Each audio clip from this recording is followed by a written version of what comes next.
जीवम जीवम दव्वम जिणवर वसहेण जेणनि दिठ्ठं देविंद विंद वंदम वंदे तम सर्वदा शिरसा। तो अपनी 27 गाथाओं तक पहला जीवा जीव अधिकार पूरा हुआ। अब गाथा 28 से 38 तक 9 पदार्थ अधिकार चलेगा। तो हमने लास्ट जो क्लास में बात की थी, गाथा 26 और 27 में एक प्रदेशी जो अणु है, परमाणु है, पुद्गल को अस्थिकायपना कैसे कहा। यद्यपि जो एक प्रदेशी हैं वो तो अस्थिकाय नहीं होते, जैसे कि कालाणु, तो इसीलिए पुद्गल परमाणु भी अस्थिकाय नहीं होना चाहिए, लेकिन उसमें उसको उपचार से अस्थिकाय इसलिए कहा क्योंकि उसमें 2 या 2 से अधिक परमाणु आपस में स्कंद रूप होकर, है ना, वो बहुप्रदेशीपना होने की योग्यता है, इसलिए पुद्गल परमाणु को अस्थिकाय कहा। फिर बताया प्रदेश कितने हैं, यानी एक शुद्ध पुद्गल परमाणु आकाश के जितने प्रदेश को घेरता है, आकाश के जितने क्षेत्र को घेरता है, उसको एक प्रदेश जानो। और वो एक प्रदेश सर्व परमाणुओं को स्थान देने में समर्थ है कि सारे परमाणु उस एक प्रदेश पे भी आ सकते हैं, ऐसी अवगाहना शक्ति है आकाश की। चलिए अब अपना 9 पदार्थों का वर्णन प्रारंभ होगा। गाथा नंबर 28। आसव बंधन संवर निज्जर मुखा सुपुण्य पावाजे जीवा जीव विशेषा ते विसमासेन प्रभ नामो। देखिए, आसव यानी आश्रव, बंध संवर, निर्जरा मोक्ष, स माने सहित, पुण्य और पाप सहित, जे माने वे, जीवा जीव विशेषा, जीव अजीव के विशेष है। हमने कहा था ना जीवम जीवम दव्वम, जो हमने सामान्य से कहा था कि जीव अजीव का, अब उस जीव अजीव के विशेष और करके अगर बताएं तो इनके विशेष आश्रव, बंध, संवर, निर्जरा, मोक्ष, पुण्य और पाप है। विशेष माने इन्हीं के अवान्तर भेद। तेवी समासेन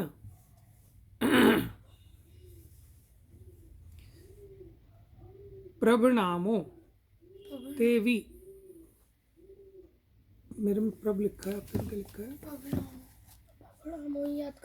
पभनामो है, माने वो प्रभेद वाले हैं। तेवी माने वो भी, सब भेद मिलकर विशिष्ट भेद रूप है। पभनामो माने प्रभेद रूप है। समासेन माने उनका समूह से। देखिए, जो आश्रव, बंध, संवर, निर्जरा, मोक्ष, पुण्य और पाप सहित 7 तत्व हैं, वे जीव और अजीव, इन जीव अजीव के भेद हैं। वे भी समासेन पभनामो, समासेन माने समास होता है किसी का संक्षेपीकरण करना, समूहीकरण करना। पभनामो माने अब हम उसको कहेंगे तो अब उन्हें संक्षेप में कहते हैं 7 तत्वों के स्वरूप को।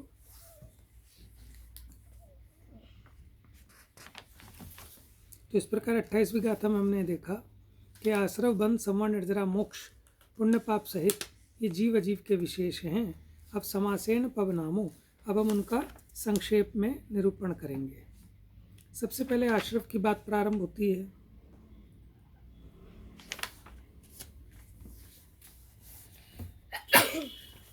देखिए गाथा नंबर 29। आसवदिजेण कम्मम् परिणामेण प्रणोसविण्णेयो भावासवो जिणुत्तो कम्मासवणं परो होदी।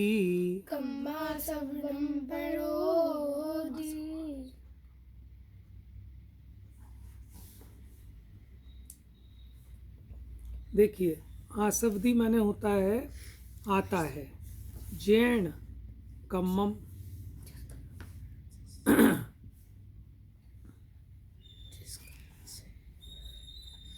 आसवादी जैन कम्मम परिणामेण अपणोस विण्णेयो। परिणाम माने, परिणाम तो आप समझते हैं भावों से। अपणो, अपणो माने आत्मा के जिन परिणामों से आसवधि कम्मम, कम कर्म आता है। भावासवो जिणुत्तो, जिणुत्तो माने जिनेन्द्र ने, उत्तो माने उक्त, उत्तो माने उक्त, जिनेन्द्र उक्त यानी जिनेन्द्रोक्त, जिनेन्द्र ने कहा है उसको भावासवो यानी भावाश्रव कहा है। तो भावाश्रव किसको कहा है? आत्मा के जिन परिणामों से कर्म आते हैं उन परिणामों को क्या कहा? भावाश्रव, भावाश्रव कहा। कम्मा सवणम परो होदी, कर्मों का आश्रवण यानी कर्मों का आना, परो माने दूसरा, दूसरा कौन सा है? तो भावाश्रव कह दिया, तो दूसरा माने द्रव्याश्रव। तो इस गाथा में हमने क्या समझा? आत्मा के वो परिणाम जिन परिणामों से नवीन कर्म आते हैं, तो आत्मा के उन मोह राग द्वेष आदि जो विकारी परिणाम हैं उनको क्या कहते हैं? भावाश्रव। और जो कर्म आते हैं उन कर्मों का आना क्या है? द्रव्याश्रव। ये बात समझ में आ गई आपको? इसमें डिफरेंस क्या हुआ? देखो, एक तो आत्मा के भाव है, विकारी भाव, मोह राग द्वेष, वो क्या कहलाएंगे? भावाश्रव की द्रव्याश्रव? भावाश्रव। और उन विकारी परिणामों के निमित्त से जो पुद्गल के कर्म आ रहे हैं, वो पौद्गलिक कर्मों का आना क्या कहलाएगा? द्रव्याश्रव। आप इतना ध्यान रखना, जब हम भावाश्रव की बात करें, भाव संवर की बात करें, तो वहाँ जीव के परिणाम लेने हैं। और जहाँ द्रव्य आश्रव, द्रव्य संवर, द्रव्य निर्जरा की बात करें, तो वो पुद्गल कर्मों की तरफ से बात है। क्लियर? तो ये 29 नंबर की गाथा में आश्रव दो प्रकार का बताया। आश्रव माने क्या होता है? कर्मों का आना, वो आश्रव है। तो कर्म का आना ये आश्रव है, ये द्रव्य आश्रव की अपेक्षा बात है। और आत्मा के ऐसे कोई भाव होते हैं ना कि जिनके कारण कर्मों का आना बनता है, तो आत्मा के वो परिणाम भावाश्रव हैं।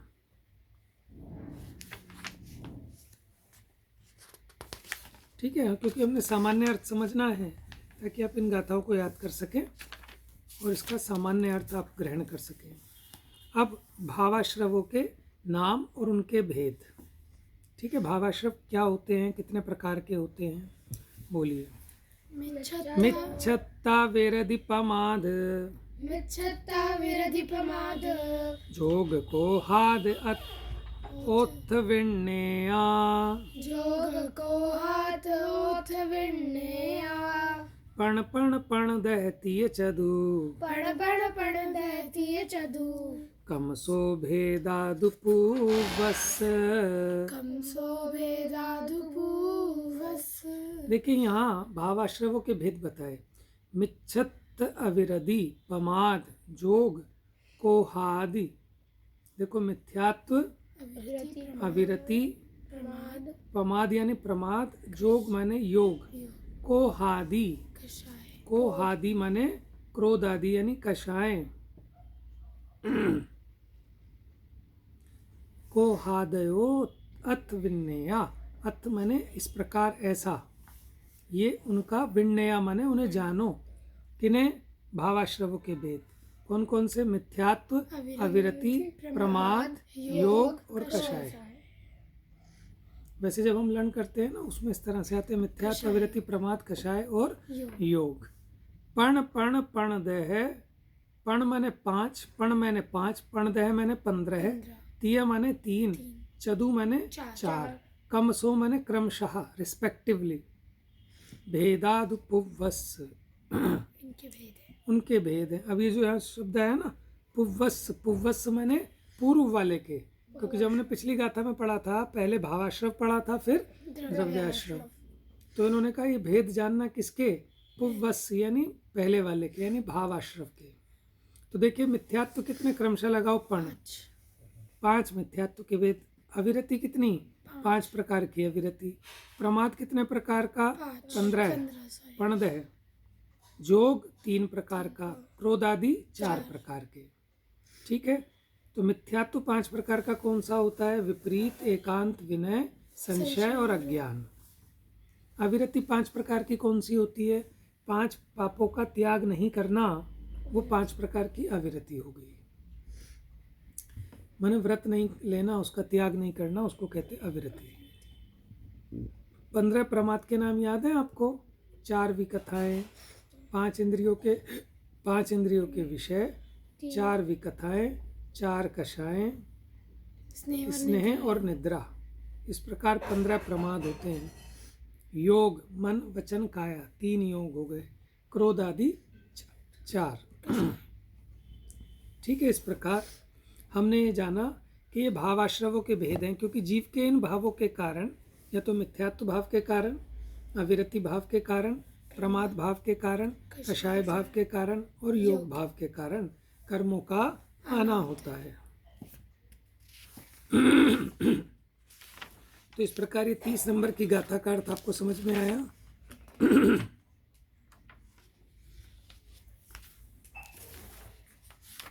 चलिए 31 नंबर की गाथा और देखते हैं।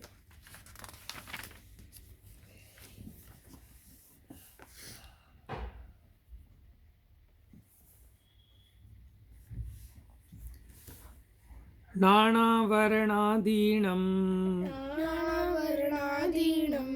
जोगं जम्पुग्गलं समासवदी जोगम जम पुग्गलम समासवदी दव्वासवोसणेयो दव्वा सवो सणेयो अणेय भेयो जिणखादो।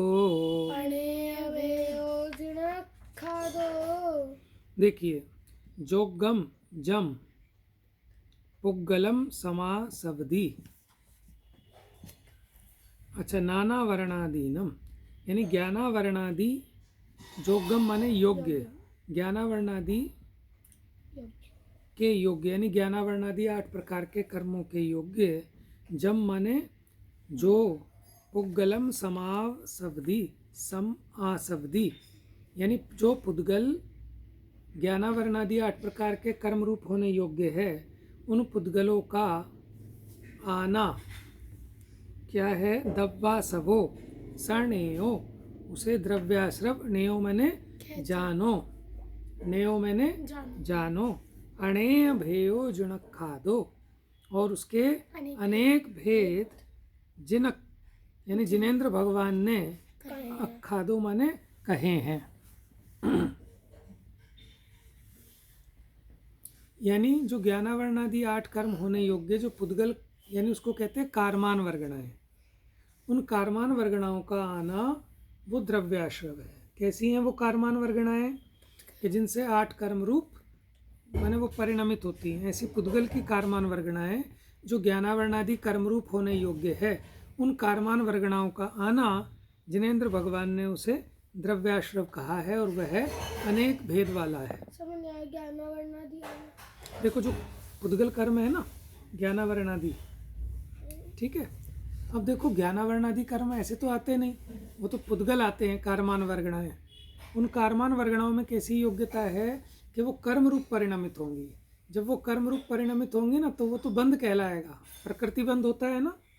यानी कारमान वर्गणाओं का ज्ञानावर्णी, दर्शनावर्णी, मोहनी आदि रूप परिणमित होना, ये प्रकृति बंध है। तो इसलिए क्या कहा कि जीव के परिणामों के निमित्त से पुद्गल कारमान वर्गणाओं का आना वो क्या है? द्रव्याश्रय। कैसी हैं वो पुद्गल कारमान वर्गणाएं? कि ज्ञानावर्णादि कर्म रूप होने योग्य हैं। किस रूप हैं वो? ज्ञानावर्णादि का अधिकरण रूप होने। क्योंकि नेक्स्ट स्टेप क्या होगा? बंध। कि जो कारमान वर्गणाएं आई, फिर वो ज्ञानावर्णी, दर्शनावर्णी, मोहनी, अंतराय आदि 8 कर्मों रूप परिणमित होंगी, तो वो कहलाता है प्रकृति बंध। एक बार फिर देखें गाथा। नानावर्णादीनम यानी ज्ञानावर्णादि रूप जोगम जम पुग्गलम समासवदी, जोगम जम पुग्गलम समासवदी यानी ज्ञानावर्णादि के योग्य जो पुद्गल का आना है, समासवदी यानी आसवदी माने आना है। दव्वा सवो सणेयो, दव्वा सवो सणेयो, उसको द्रव्याश्रव जानो।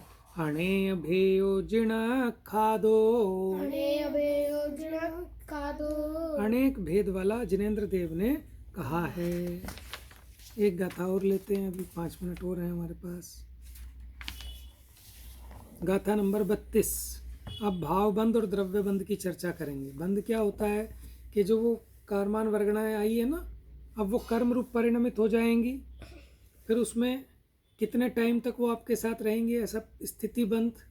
फिर वो कैसा फल देंगी, किस पावर का फल देंगी, वो अनुभाग बंध। इस प्रकार उसका आत्मा के साथ बंधन हो जाना वो क्या कहलाता है, बंध। आइए पढ़ते हैं गाथा। और बज्जति कम्मम जेण धू ब्रजति कम्बम जेण धू चेदन भावेण भाव बंधोसो चेदन भावेन भाव बंधोसो कम्माद पदेशाणम कम्माधिपदे साणम अन्नोन्न पवेशणम इधरो। अन्नोण पवेशणम निधरो। देखिए बहुत आसान है ये। बज्जदि कम्मम, बज्जदि माने बंधते हैं, कम्मम कर्म, जेण दु जिस, चेदन भावेण जिस चेतन भाव से कर्म बंध होता है। समझ में आया? बज्जदि माने बंधते हैं कर्म, जेण दु चेदन भावेण चेतन भावों से, यानी जिन चेतन भावों से कर्म बंधता है वो चेतन भाव क्या कहलाएंगे, भाव बंधो सो। वो क्या हैं, वो भाव बंध हैं। और कम्माद पदेशाणम, और कर्म तथा आद माने आत्म प्रदेशों का, अन्नोन्न माने एक दूसरे में, पवेशणम प्रवेश होना, इधरो माने अदर दूसरा। कौन सा हुआ दूसरा, द्रव्य बंध है। तो भाव बंध में क्या हुआ कि आत्मा के जिन परिणामों से, आत्मा के जिन चेतन परिणामों से कर्म बंध होता है, आत्मा के वो चेतन परिणाम क्या कहलाएंगे, भावबंध। भावबंध। और कर्म आद माने आत्मा, पदेशाणम आत्मा और कर्म के प्रदेशों का, अन्नोन्नम एक दूसरे में, अन्य में, एक दूसरे में, पविसदी यानी प्रवेश होना। वो क्या है, इधरो माने अदर यानी दूसरा, यानी वो द्रव्य बंध है। तो आज हमने क्या जाना, पहले हमने जाना जीव अजीव के विशेष, संक्षेप में जानने चाहिए। कौन से हैं जीव अजीव के विशेष, आश्रव, बंध, संवर, निर्जरा, मोक्ष और पुण्य पाप। ठीक है। फिर उसके बाद हमने अगली गाथा में क्या सीखा, आश्रव दो प्रकार का है। आत्मा के जिन परिणामों से क्या होता है कि ज्ञानावरणादि कर्मों के योग्य पुद्गलों का आना होता है।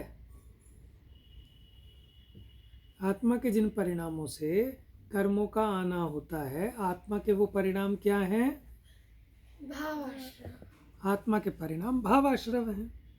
और जो ज्ञानावरणादि होने के योग्य पुद्गलों का आना है वो क्या है, द्रव्याश्रव। द्रव्याश्रव है। फिर हमने ये भी देखा, एक गाथा और गई कि जो भाव हैं वो 5 प्रकार के मोटे मोटे रूप में, मिथ्यात्व, अविरति, प्रमाद, कषाय और योग। कितने कितने प्रकार के हैं वो हमने जाना था। फिर हमने क्या जाना, द्रव्याश्रव। द्रव्य आश्रव नहीं, अब द्रव्य बंध और भाव बंध का स्वरूप।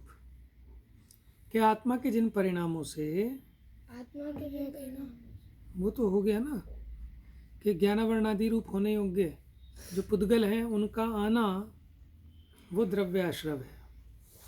और भाव बंध क्या है, द्रव्य बंध क्या, आत्मा के जिन चेतन परिणामों से कर्म बंधते हैं, आत्मा के उन परिणामों को क्या कहते हैं, भाव बंध। और कर्म का और आत्मा के प्रदेशों का एक क्षेत्रावगाह होना, अन्नोन्नम प्रवेशम माने एक दूसरे में मिल जाना, यानी एक क्षेत्रावगाह होना, वो द्रव्य बंध है। तो आज हमने आश्रव और बंध का स्वरूप समझा। अब बंध के 4 प्रकार हम कल समझेंगे, या बंध के 4 प्रकार भी हम आज ही समझ लेते हैं क्योंकि बहुत दिनों से क्लास नहीं हुई थी।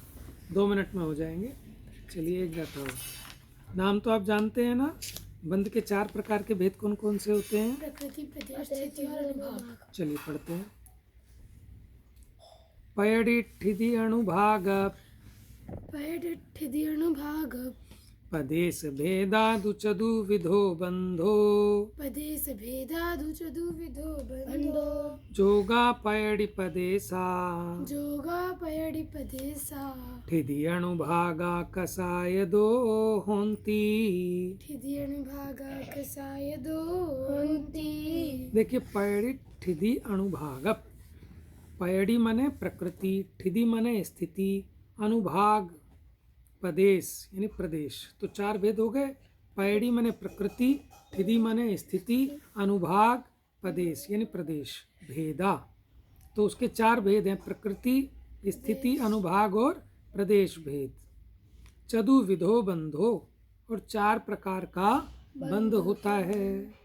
जोगा पयडि प्रदेशा, योग से पयडि और प्रदेश बंध होता है। पयडि मैंने प्रकृति और प्रदेश बंध किससे होता है? योग। योग से।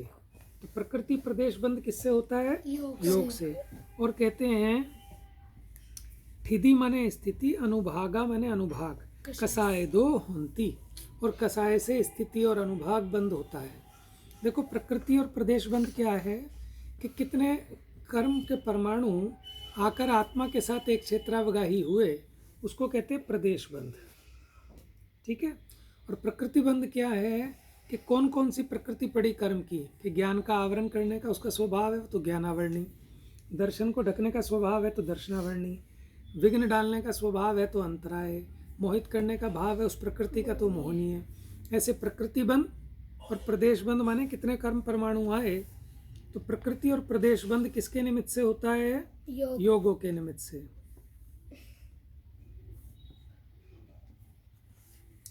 अच्छा, स्थिति जो कर्म आए वो आपके साथ कितने टाइम पीरियड तक रहेंगे, वो स्थिति है। और अनुभाग क्या है? उनके फल देने की सामर्थ्य है, कि जब वो कर्म उदय में आएंगे तो कितनी पावर से वो फल देंगे। जैसे बकरी के दूध में चिकनाहट कम होती है, गाय के दूध में थोड़ी चिकनाहट उससे ज़्यादा होती है, भैंस के दूध में और ज़्यादा चिकनाहट होती है, तो उसका अनुभाग बढ़ता जा रहा है ना। उसी प्रकार कर्म किस पावर के साथ अपना फलदान देंगे उसको कहते हैं अनुभाग। तो अनुभाग बंध और स्थिति बंध कषाय से होता है। किससे होता है? कषाय से। कषाय से। और प्रकृति और प्रदेश बंध योग से। तो आपने मोक्ष मार्ग प्रकाशक में पढ़ा है कि दूसरा अध्याय, तो उसमें ही आया कि प्रकृति और प्रदेश बंध बलवान नहीं है, क्योंकि उससे ज़्यादा फर्क नहीं पड़ता। इम्पोर्टेंट है स्थिति और उसका अनुभाग। सबसे इम्पोर्टेंट चीज़ है उसका फल देने की सामर्थ्य, अनुभाग। अगर अनुभाग हल्का हो, ठीक है, कम हो, कषाय कम होगी तो उसकी स्थिति और अनुभाग कम होगा, है ना। तो हम जो फल भोगने में आता है वो स्थिति अनुभाग का ही आता है। प्रकृति प्रदेश बलवान नहीं है। जैसे कोई शराब बहुत ज़्यादा हो संख्या में, क्वांटिटी में, लेकिन उसमें नशा उत्पन्न करने की ताकत कम हो तो वो बलवान नहीं है। और अगर थोड़ी सी भी मदिरा है लेकिन उसमें पावर बहुत ज़्यादा है, जरा सा पीते ही बेहोश हो जाए तो वो बलवान है। उसी प्रकार प्रकृति प्रदेश योगों से बंधते हैं तो वो इतने बलवान नहीं है। इम्पोर्टेंट है स्थिति अनुभाग बंध, वो कषाय से होता है। ठीक है। तो हमने आज बंध के भेद भी देख लिए, प्रकृति प्रदेश स्थिति और अनुभाग। स्थिति अनुभाग किससे होता है? कषाय। कषाय से।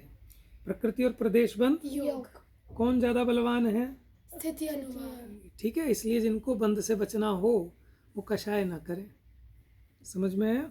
तो इस प्रकार आज हमारी 28, 29, 30, 31, 32, 33 6 गाथाएँ हमारी होगी। बहुत सरल सी गाथाएँ थी। आज आप लोग रिवाइज करेंगे तो फिर आपकी नेक्स्ट क्लास में आगे बढ़ाएंगे। प्रदेश मतलब कितने नंबर ऑफ परमाणु, कर्मों के प्रदेशों की संख्या को प्रदेश बंध कहते हैं, कि कर्मों के परमाणु की संख्या को प्रदेश बंध कहते हैं।